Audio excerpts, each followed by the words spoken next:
Agree super channel में आपका स्वागत है। प्रिय साथियों, क्योंकि रबी की लगभग सभी फसलों की बुआई हो गई है और उनकी देखभाल करनी है, इसलिए हमें यह जानना आवश्यक है कि आखिर जिन रासायनिक खादों का हम प्रयोग करते हैं उनका काम क्या है। तो जिस खाद का बुआई में सबसे ज़्यादा प्रयोग होता है वह है डीएपी, जिसे हमारे यहाँ सामान्य नाम डाई खाद से जाना जाता है। इस खाद में क्योंकि फॉस्फेट और नाइट्रोजन दोनों पाया जाता है, इससे पौधों की जड़ों का विकास होता है तथा इससे फोटोसिंथेसिस में भी बहुत सहायता मिलती है और पौधे में एनर्जी बनाने का काम भी इसी के द्वारा होता है।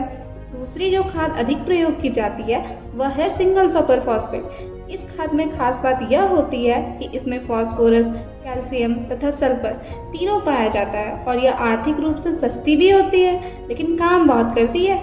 इसमें कैल्शियम का मुख्य काम कोशिकाओं को मजबूत करना होता है, फिर सल्फर पौधे में प्रोटीन बनाने में सहायता करता है तथा क्लोरोफिल और फोटोसिंथेसिस के लिए भी उत्तरदायी होता है, जिससे पत्तियां हरी भरी रहती है और तिलहनी फसलों में तेल का प्रतिशत बढ़ाता है, इसलिए यह बहुत महत्वपूर्ण है। और तीसरी खाद है एमओपी, जिसे हम म्यूरेट ऑफ पोटाश के रूप में जानते हैं। हालांकि पौधे को इसकी सीमित आवश्यकता रहती है, लेकिन है बहुत महत्वपूर्ण क्योंकि इसमें पोटेशियम के साथ साथ क्लोराइड भी पाया जाता है और यह सभी एंजाइम को एक्टिव करने के लिए महत्वपूर्ण है।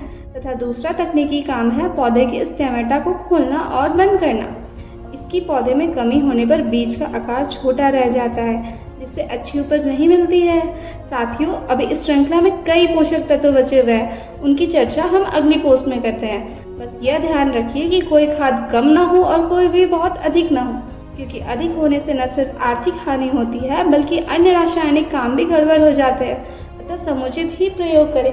अधिक जानकारी के लिए हमारे चैनल को सब्सक्राइब करें और